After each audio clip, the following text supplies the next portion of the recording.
My name is Lawrence Sherman. I've been working on an idea called evidence-based policing for over 20 years now.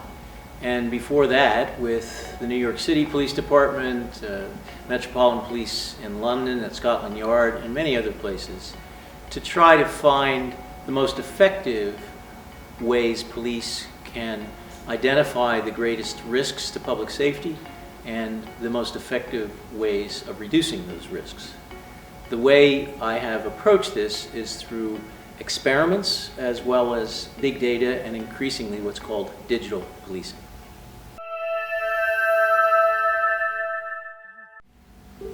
The problem of knife crime and murders committed with knives is a good example of how evidence-based policing can improve police effectiveness. The biggest problem in preventing crime is to predict where and when it's going to occur. And while there's many places in London, for example, in the 4,800 local areas where a murder might occur, you still don't know when it's going to happen. It could be one of 2.5 billion opportunities in different places in different minutes of the year.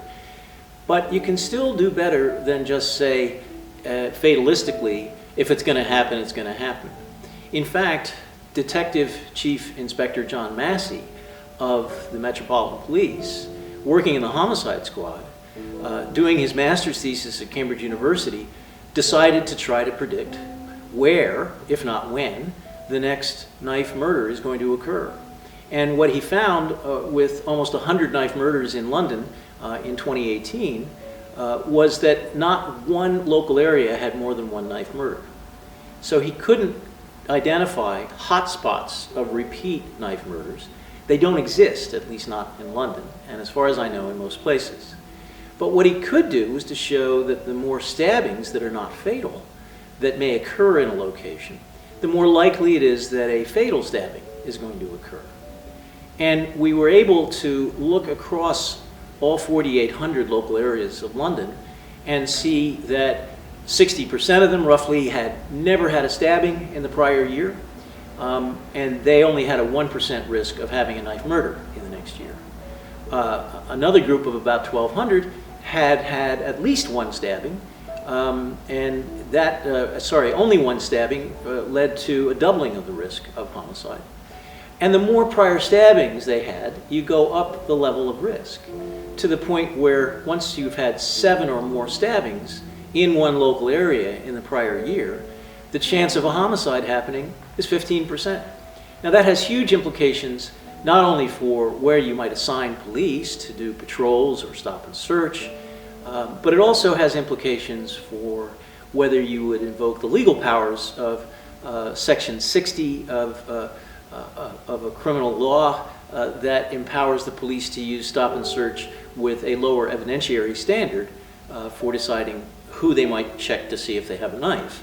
If they can do that, they might discourage knife carrying, and if people aren't carrying knives, they can't stab somebody else to death with them. But part of the problem with understanding this is to see that it takes systematic analysis of a long period of time, not just last week, which is when most intelligence-led hotspots policing of knife crime happens. We want to know what's happening lately. That doesn't predict as well as looking at an entire year. And in any case, people haven't tested the short-term predictions very rigorously. So if you're in a place like the Royal Society, which has a motto in Latin that basically says, what's the evidence? The evidence might be qualitative, that there's some gang conflict going on, so there might be a stabbing tonight. And that could be good, but I've never seen it tested against 4,800 areas and 3,500 stabbings over 1 year. If you distribute those stabbings across those areas, you see huge differences in, like, volcanoes coming up out of a flat prairie. That volcano of high-level risk of homicide is the place where you could focus policing with much greater effectiveness in preventing homicides than if you just spread policing evenly out over all of London, most of which has never had a knife homicide and will never have a knife homicide. It's like giving a lot of pills to people who aren't sick. And what we do with evidence-based policing, as in evidence-based medicine, is to try to concentrate the treatment where it's going to do the most good.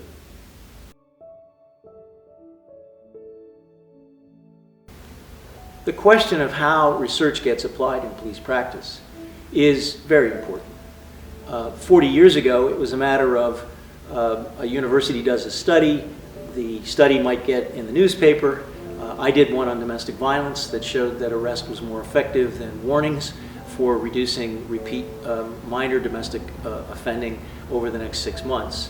That was in 500 papers around the world. As a result of that, in the early 1980s, Britain adopted a mandatory arrest policy, not until the 90s, in fact. And then they held on to it, despite the fact that subsequent research showed that the effect of arrest on unemployed people was actually negative. It was causing more violence against victims. And most recently, we found in a 23-year follow-up to a very well-controlled experiment in Wisconsin that women were more likely to die if their partners had been arrested than if they had been warned. Not through homicide, but through all causes of death. A lot of things cause death, cancer, heart attacks. All of those things were higher where there had been a disruption in this relationship by somebody's partner being arrested as opposed to being given a warning. That's inconvenient evidence, inconvenient facts. The problem that people have when they hear facts they don't like is they tend to say, I don't believe it. So it's very hard to apply research in a direct way to policies, especially if they're mandated by the parliament or the state legislature in Wisconsin, which still requires the police to make arrests, despite all of these good research findings that show that people are harmed by having arrests where people are getting slapped. An arrest is too strong for those relationships, for those fragile neighborhoods. It actually works with employed people who are in economically prosperous areas, but it's very damaging in poverty areas. And to understand that things work differently in different communities is part of community policing. So how do we put research into practice when we have a political environment that says one size must fit all, even if it hurts some people, even if the people it hurts are predominantly poor or black? These are the difficulties at that higher level. What we're moving now to is something different.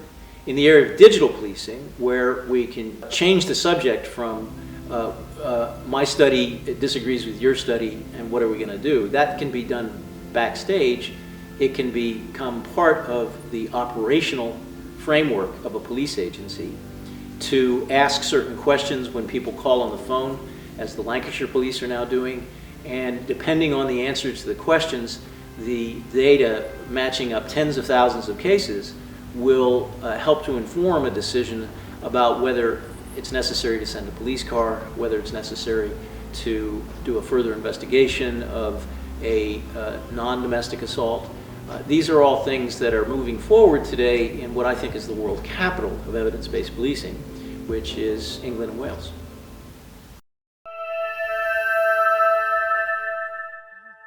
Policing is much more about values as expressed through politics and about laws that are expressed through politics in democracies than historically they have been about patterned evidence or evidence that is derived from statistical associations with police doing things that are going to increase or reduce harm in communities. So the question of how evidence-based policing fits into values-based policing or policing under a rule of law is very important. Many people would say the evidence should never take primacy, and I would agree, but I would also say that there are many statements that are asserted because people feel like it ought to be the right fact. And that's not to say that we disapprove of the death penalty. We have people in the United States who say, I feel that the death penalty will deter murder and will make a safer society. And so because I feel that way, I want to make sure we execute people in the state of Texas, which is how it works in the state of Texas. An evidence-based approach would take the National Academy of Science report that says there's no evidence that the death penalty has a deterrent effect on murder, And based on that report, the state of Connecticut changed their laws. So fitting evidence into politics is a challenge, but it's also possible. And the role that evidence can play in an enlightened society, in a society that cares about jet planes crashing after takeoff because of the way the algorithms may have been misprogrammed into the sensors that are reading the wind and the liftoff and weight of the plane and other factors, it means that it's a complex world. And the world that we live in is so complex because it produces benefits. And we've spent at least 200 years since the dawn of the Industrial Revolution with increased precision in engineering that has been based on statistical evidence. We wouldn't be sitting in a room with electric lighting in it if that hadn't been the case. So to argue against statistical evidence as a way to improve policing is kind of like arguing against the modern world and asking us whether we'd like to go back to medieval times where the death rate was massive, where life expectancy was 25 years old. I don't think so. I think what we have to do is to have a more informed conversation about everything from climate change to public health, about what really is harming people, such as the relationship between cigarette smoking and automobile pollution. And the World Health Organization now estimates that the automobile pollution may be killing more people than cigarette smoking. And we've been far more forthright in banning public smoking than we have in banning traffic from schools where children are growing up breathing diesel fumes, including my grandson here in London, for example. So I do think that we've got to face the facts along with our values and to agree that there are facts that can be established by the methods that universities in this country and abroad have been developing for many years. It's not supposed to be easy. It's not supposed to be a comfortable solution. It's not like saying, oh, now I can join up to Facebook and put up pictures that my family can see. It turns out that even when you do that, there are lots of complicated issues raised about the power of a monopoly like Facebook. Evidence-based policing is nowhere near a monopoly. I think we're still in a very early stage of trying to get people to think differently about something that seems quite intuitive, that if the police just go out and arrest people and put them in prison, we'll have less crime. And that's what some of the newspapers in Britain will tell you every day of the week in their editorials. The facts bear out a different story. And since criminology was established at the first university in Britain in 1959, we're now in the 60th anniversary of having the science of criminology inform policy and practice in criminal justice, everything from policing to prisons and probation. And the more evidence we have, the more capacity we have to reduce crime if we can just accept that this is complicated stuff. And the days in which you can appoint a barrister like Sir Robert Peel and put him in charge of a brand new thing called the police force and to have a great result because of the simple fact of 2,000 constables patrolling the streets of London. That was a great day, and it was an early win. In a sense, it was an easy win because it was done so well by the first two commissioners of the Met, who insisted that the constables not be drunkards, that they be not corrupt, that they be fair and firm in the way they tried to prevent harm from happening in their communities. So building on that great tradition, which incidentally was inspired by one of the great criminologists of English history, Jeremy Bentham, who was a good friend of Sir Robert Peel, we just continue with the growth of knowledge in criminology in the way that it was originally applied by the creation of a police force. I think the first step for any police force that wants to institutionalize evidence-based practice is to develop a critical mass of leaders who understand the concept of evidence-based practice, who know how it's different from an intuitive or even professionally structured way of thinking about complex problems of patterns of crime rather than specific cases of proving whether somebody did or didn't commit a crime, which is the more familiar use of evidence. The term evidence in science is much broader. What is the evidence for the proposition that there's a law of gravity? well, I can drop my keys from the floor right now and give you that evidence. But that's a universal rule of physics. If you wanted to test Darwin's theory of biological evolution and how it explains influenza epidemics, I couldn't drop a key on the floor to prove that. It's far more complicated. And most of the important things that we're doing are that much more complicated. But they require some understanding of science, of the idea of testing a hypothesis through agreed upon measures and direct observations. If you have, so number one, in a police force, if you have a critical mass of senior officers who think scientifically, as well as legally, and ethically and politically about policing problems, but to add that strong emphasis on science, that's the first step. The second step is to use that leadership to drive the integration of knowledge about the targeting of police resources, what works when you target them, and how we track what the police do. The 3 T's of targeting, testing, and tracking.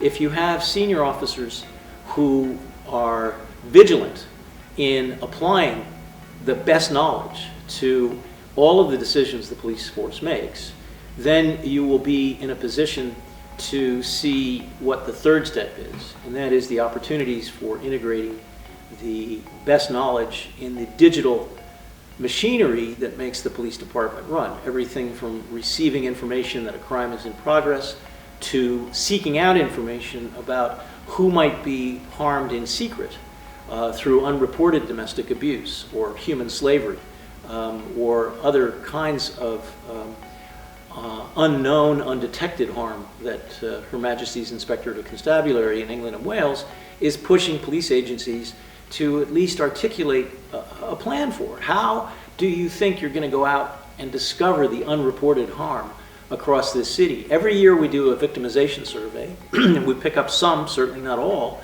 of the crimes that are not reported to the police. We've done that for 30 or 40 years, but I've never seen a police department have a plan for how it can try to raise the percentage of all crimes that are reported in a way that's directly testable against a victimization survey.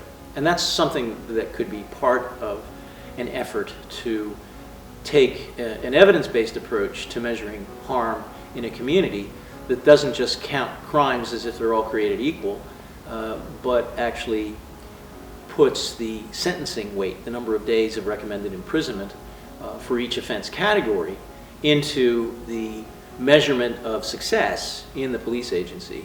And that's going back to step one. A critical mass of leaders who understand what we call the Cambridge Crime Harm Index is a very important step towards doing what the National Health Service set out to do 50 years ago, which is to have a common currency to tell the public, if you spend more money on health, these are the things that we think will result in terms of measurable reductions in loss of productive life, or years of life, as they put it with their metric called QALYs, or quality adjusted life years.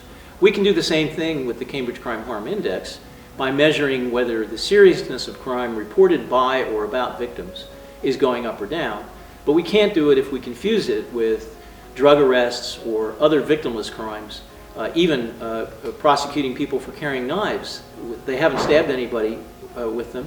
It's not a victim-reported crime, but when we say knife crime's going up, we might be counting the number of arrests police are making for carrying knives, which is a good thing, which could actually reduce crime against victims. But the Office of National Statistics is a good place to start for the whole country, because until they get their statistics sorted out as to the difference between crime and policing, instead of mixing them together the way they are right now, the public is going to be misled about what is the problem and what is the solution. The single most powerful tool a police officer has to use in devoting their lives and risking their lives to protect the public, that most powerful tool is knowledge. It's not a particular technology.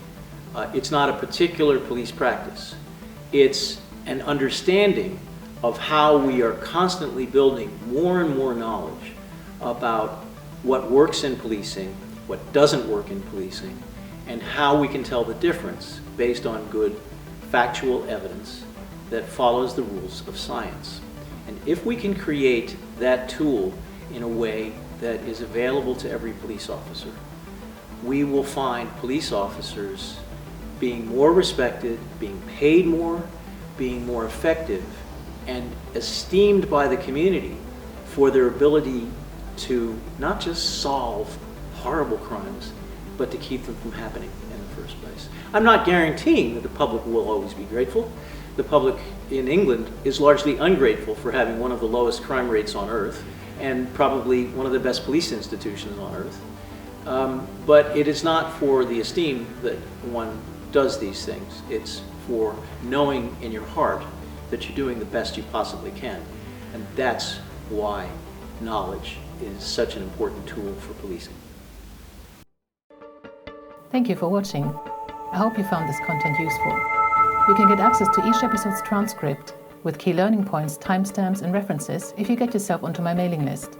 Just go to the main website on policesciencedoctor.com, and on the bottom of each page you will find a sign-up form for notifications of new content. Just enter your first name, your preferred email address and the type of organization you work for. You will not get any spam. This is just for me to let you know about new content and for you to get access to all the transcripts.